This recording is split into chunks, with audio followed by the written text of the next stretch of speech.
그 다음에 이제 청구인의 정보 밑에 주소, 뭐 전화번호 이런 것들을 기록을 하게 돼 있는데, 저기 중요한 게 수신 거부를 하시면 안 돼요.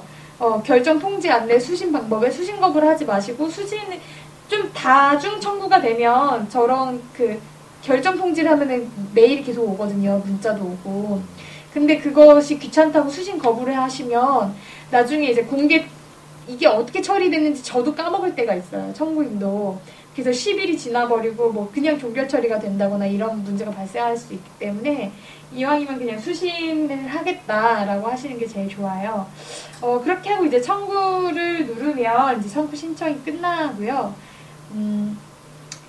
나중에 이제 청구하고 나서는 청구 처리 조회에서 지금 현재 이게 어떤 상태인 건지, 뭐 접수 대기 중인지, 아니면은, 통지가 완료됐는지, 이런 확인을 할 수 있고요.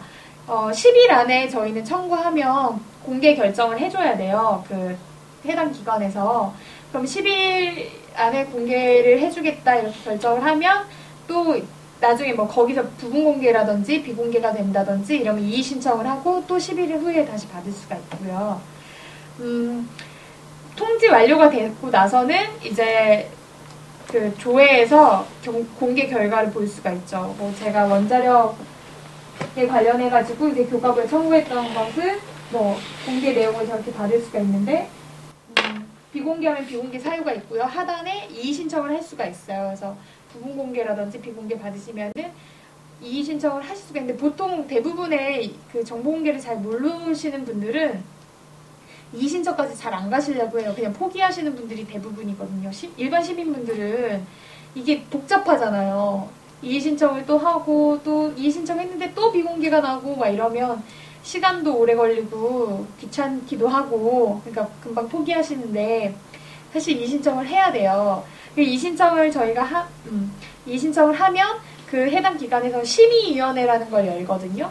그것을 반드시 열어야 돼요. 그래서 뭐 내부 기관의 내부자하고 뭐 외부 위촉된 사람들, 전문가들하고 심의위원회를 열어서 다시 이것을 공개를 할 것인가 말 것인가에 대해서 회의를 하거든요. 그리고 나서 이제 공개 결정이나 비공개 결정이 다시 나죠. 그래서 이제 정보공개법을 알아두시는 게 중요하거든요. 저희도 매번 이 정보공개법을 누군가 물어본다거나 이러면 바로바로 대답을 못 해드려요. 저희도 이렇게 컴퓨터에 띄워놓고 막 그걸 찾아보면서 이렇게 알려드리는데, 정보공개법에 보면 제 구조에 이제 비공개 조항들이 있기 때문에 뭐 공공기관에서 비공개 조항 뭐 몇 조 몇 항에 의해서 이렇게 비공개를 하겠다 이러면 저희가 이의 신청을 할 때 나는 그것이 몇 조 몇 항에 해당된다라고 생각하지 않는다.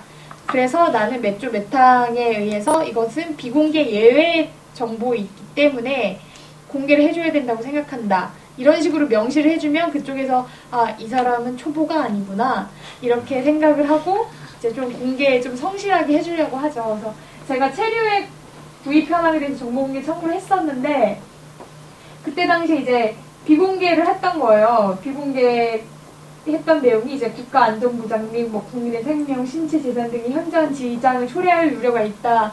그래서 비공개했는데 체류액을 구입해가지고 시민들한테 쏜다는 것 자체가 우리의 건강과 생명을 현저하게 지장을 초래하는 건데, 그것을 아는 것이 왜 저렇게 비공개 대상에 들어간지 저는 이해가 되지 않아서 이 신청을 했던 거였거든요.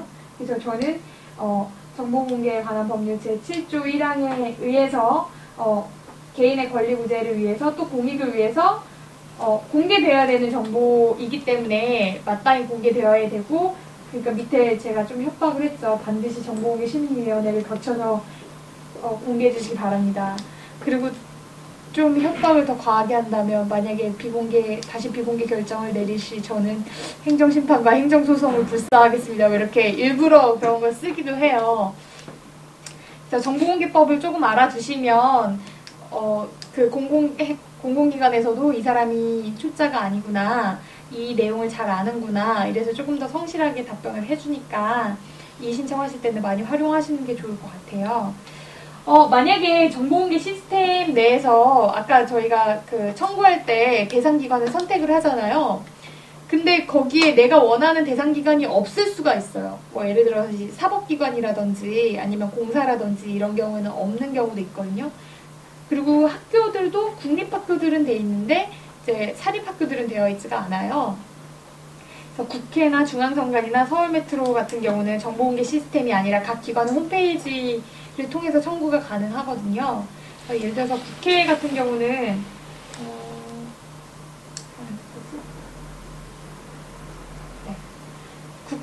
국회 홈페이지에 들어가시면 정보공개 시스템을 이렇게 해놔요. 그러면은 제가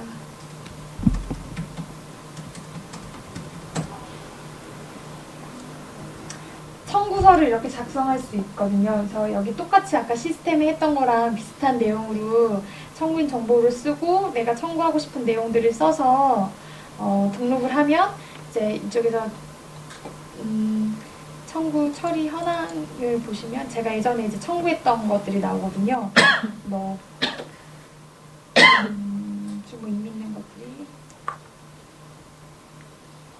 헌정에 관련해서 제가 청구를 했었어요. 국회의원들이 이제 뭐 65세 넘어가면은 그 120만 원씩 그냥 무조건 받는 그런 제도가 있어가지고 그거에 대해서 청구를 해서 이제 청구 결과가 이렇게 나왔던 거. 비슷해요. 행정정보 시스템이랑 이렇게 보시면 될 것 같고 중앙선관위도 마찬가지고 선관위 같은 게 제가 이걸 받아본 게 이제 선관위죠. 정치자금 관련해가지고 선관위의 정보공개 청구 지금 그 낙검수 때문에 사람들이 다 로그 파일이에요.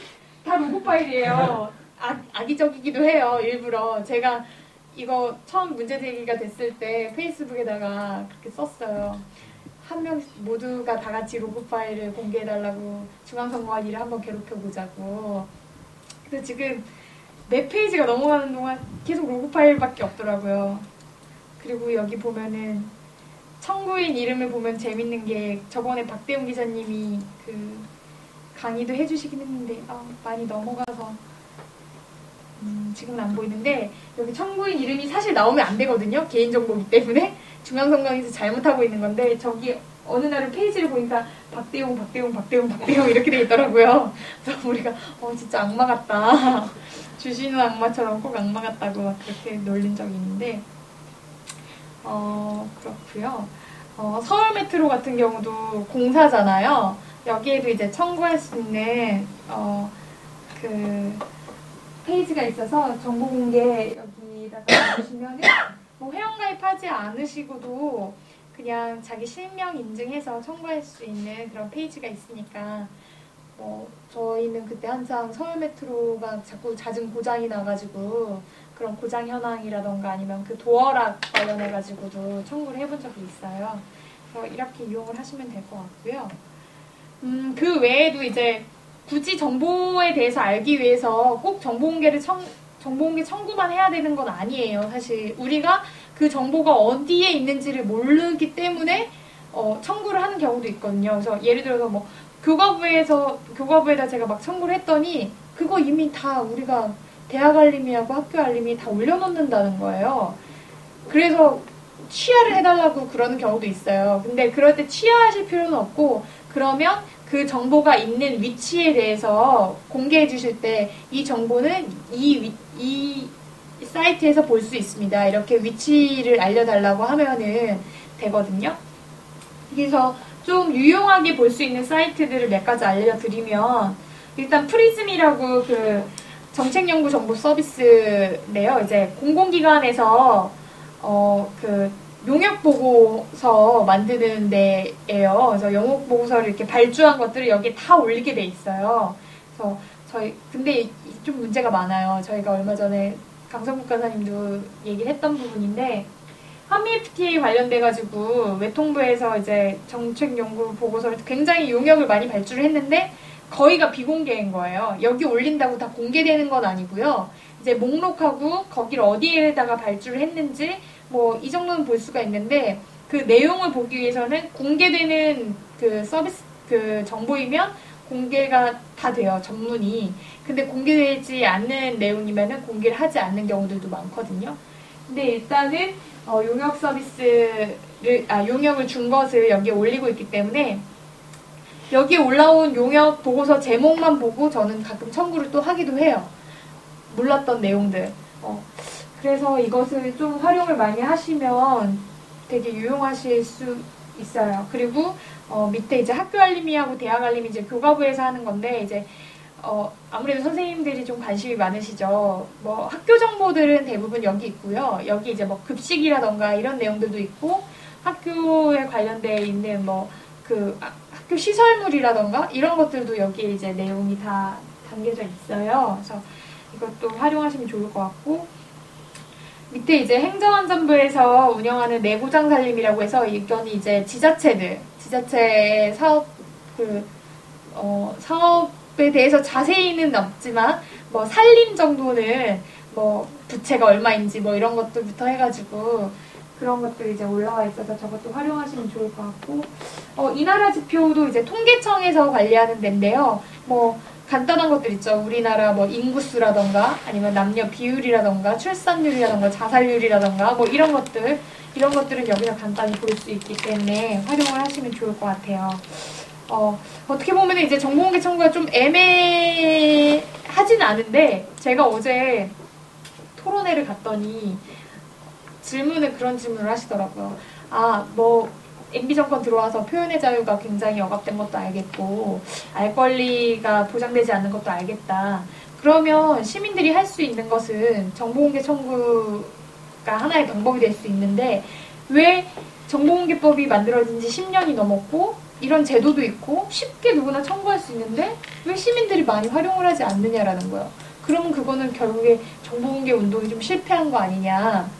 이런 질문을 누가 하셨어요. 어떤 시민분이. 그래서 뜨끔했어요. 저는 솔직히 부끄럽기도 했거든요.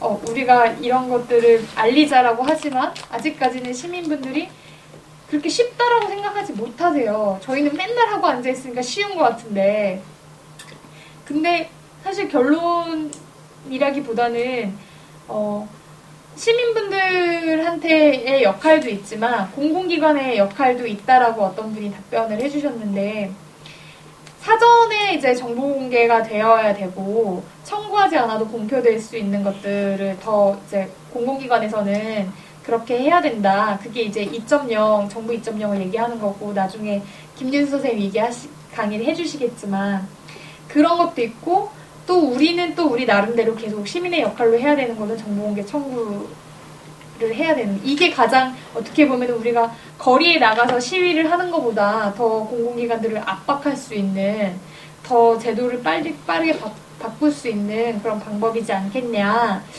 저 아직까지 미비하지만 어떻게 보면은 정보공개센터가 3년이 됐는데 사실 그 안에 좀 많이 바뀌었다고 생각해요. 저는 개인적으로. 저도 전혀 몰랐었던 내용인데 여기 와서 많이 알게 됐던 거였고 또 요즘에는 이렇게 시민분들 만나면 정보공개 청구라는 단어는 정도는 이제 조금씩 아시는 것 같아요. 정보공개 이 정도는. 그래서 애매하고 어렵지만 그래도 자주자주 저는 그래요. 밥 먹듯이 하라고 그냥 궁금한 거 처음엔 어렵죠. 그리고 공무원들은 분명히 전화해서 윽박을 질러요. 뭘 안다고 이렇게 청구를 했냐. 취하해라. 뭐 이런 거부터 해가지고. 그러면 처음엔 저도 쫄았었어요. 실수도 많이 하고. 근데 요즘에는 좀 대놓고 싸우죠. 저희 압박벌 되는 분들이랑도. 네, 왜냐면 그건 제 권리니까. 뭐 이건 나이를 떠나서 위치를 떠나서 내가 당신들을 괴롭히려고 하는 게 아니라 이건 그냥 나의 권리잖아요. 그래서 밥 먹듯이 그냥 재미있게 청구를 해보시면 좋을 것 같다는 생각이